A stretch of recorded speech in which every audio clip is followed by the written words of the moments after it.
Ufi, is Oscar Zavada travelling? Yes, he is travelling. Can't see him.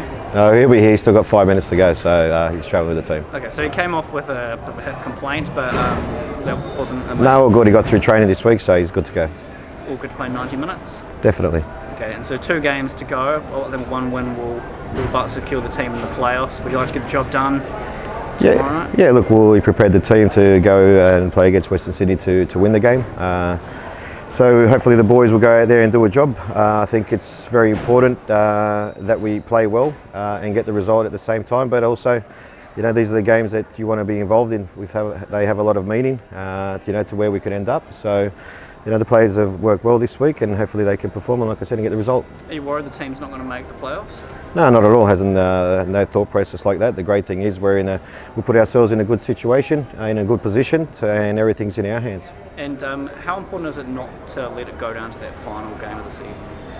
Yeah, look, hopefully we don't let it go down to the final game of the season. We can get the job done against Western Sydney, but the reality is we've still got another game after that. But we'll take it in baby steps at the moment, and we'll focus on Western Sydney. And what are you expecting from them? It seems like the couple of signings they made in January, Morgan Schneiderlin and Amor, they only have really transformed that team. They were quite defensive, but I think it's 20 goals in 8 games they've scored. Yeah, look, they've got some good attacking threats up front, and they've got a very experienced side altogether.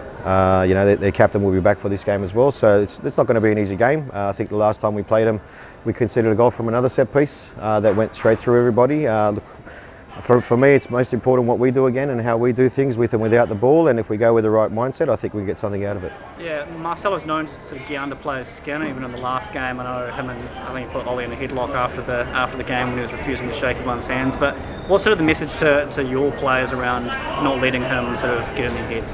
Yeah, look, I don't think he will get into anybody's head. The players are focused on what they need to do and their role on the park. The thing is, if he's getting annoyed, that means we're doing something well. Is there a bit of spite in this one or not? With who? Do you have beef with the Wanderers? Nah, no beef at all. Last year we played them there as well, and it was a very important game, and I think we won that game to cement a spot in the top 6, and hopefully we can repeat that this season. The side's got a new coach next year. What was your reaction to the appointment of Chief as the new coach? Very proud and very happy at the same time for Chiefy. I think there's only one person that's probably happier than I am, and that's his mum at this stage. So look, you know, I think it's a great move from the club. You know, it's come from within the coaching appointment, and I know he'll be looking forward to the challenge. Did you have any official or unofficial part in the recruitment process? No, I wasn't involved with anything. I think I'm a coach at the end of the day. I'm not employed as HR or recruitment for the club. So for me, the process was done through the club itself. And you're ideally placed to talk about the move from assistant coach to head coach and the adjustments that have to be made when you make that move. What are the main adjustments he'll have to make? I think Chiefy will find out once he sits in that seat. Okay. You would have put forward a good word for him, though. Like, you'd be pleased for him always. Yeah, obviously, look, they know Chiefy as well as they know me. So he's been here for 4 seasons with us. They know how he works. It's a different role as an assistant coach than a head coach. He's the buffer between me and the players. He's the one that sometimes sorts stuff out before it gets to me. But the role will change once he takes my position. Then he'll find an assistant coach that does the same and previously what he did. So, like I said, I think it's a fantastic opportunity for him. I'm really proud of the club for giving him that opportunity as well. So hopefully he takes it another step forward. Is it good for you to get that out of the way? It's not a distraction anymore? It was never a distraction for me. So at the end of the day, these things happen in football. Coaches are employed, coaches move on. So it was never a distraction for me. Hopefully it wasn't a distraction for Chiefy as well. And he's really focused on what he needs to do as well so we can finish in a good position this season. What made you sort of shoulder tap him to bring him over to begin with? Because he mentioned you know, your interactions were fairly minimal when you were at Sydney. Yeah, it's a different role. He had the NYL team. We were in the same office with Chiefy, but the interaction was possibly more so bringing up and down players for trainings and stuff like that. So. For me, I thought Chiefy worked well. Chiefy still kept us involved by, you know, giving his session plans and what he was doing with the youth team as well at that time.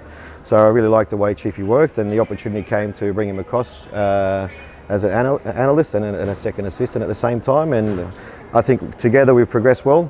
We've been through some very good challenges for the last 4 seasons, and like I said, I'm very happy for him to be able to get this opportunity. Who gets the credit for signing Cam Devlin? Look, Cammy we had in the first team, At the end of the day, credit for me, you can put on Chiefy, you can put on me, you can put on the club. At the end of the day, it doesn't really matter. The main thing is that we bring in the right players and try to execute what we can do. You're pleased to know that Oscar's showed up while you're... Has he showed up? So He's good, okay, that's good. So he'll be on the flight. He'll be on the flight. Yeah. Anyone else who's missing, who's available? Anyone Just Oldie is the only one that's currently injured. Boxy and Finn won't travel at this stage, so only those three will be out. Can I ask whether, since the announcement last week, anyone's been in touch? You know, your phone's been ringing on. People are interested in the Woofy next year. Yeah, look, I've been solely focused on just finishing the job here. I think there's still time. There's plenty of time in between the end of the season and the start of the next season, if it's possibly in the A-League or it's overseas. So for me, I'm patient at the moment. Like I said earlier, I'm looking for an opportunity overseas if that will play out. I don't know if it will, but that's what I'm looking for at this stage. You're 2 games away from playoffs, but you're also 2 games away from a bit of a record scoring in every match during the season. Does that have any meaning for you? It doesn't happen very often in the A-League. No, not really. I'd rather go the other way and not concede in every match. So I think that's one we need to make sure we don't. You can't put it on your CV and say I'm going to take. No, because I'm not the one scoring the goals. The players are. So talking it down. We haven't seen Finn Sermon for a while. We saw him get a few games over the last couple of seasons. Has there been a halt in his development, or what's the story there? No, there hasn't been a halt. It's just as a coach, at times you need to make decisions what you feel is best for the team on the weekend, and you put out a starting 11 that you feel is going to get the game and the team to a certain point, and then hopefully the change that you make influence the outcome of the game again. So look, Finn's been travelling well. I know it's been tough for him. It's great that he's getting some game time with the reserve team as well, and there's been a few 20s IDs camps as well for him that he's been involved with. So look, he's still working in the background. He's still young. The opportunities will arise, and obviously maybe under a new head coach, the opportunities may be more greater. Ufuk, you obviously want to leave the club on a high. How much would it mean for you and the team to make the playoffs? Yeah, just not that to make the playoffs. I think we made the playoffs previously. We want to win that first game if we end up in the position that we do, and then hopefully have a home semi, which we haven't had the opportunity to do since day one, since I've been here. So, the focus is yes to make the top 6, but also hopefully come back and play in front of our own fans. Have you been able to put your finger on maybe what's not gone right the last couple of weeks? A bit of both sides. I think not being clinical and then not being ruthless and defending in our own box, especially in dead ball situations. I think maybe we've lost a bit of focus, and conceding goals from set pieces is never great. And I think that's something that we definitely can improve on, and we've been working on. But like I said, for me to win games, you need to score more than the opponent, and I think we create enough opportunities to do that. The Wanderers could be a finals opponent as well, right? Could be. Yeah. Is that how you see it shaping out? Yeah, it could be. If we end up in the same position and they end up where they are, then we'll play them. But like I said, the focus is we've got 3 points available tomorrow evening. Finals football is a different game.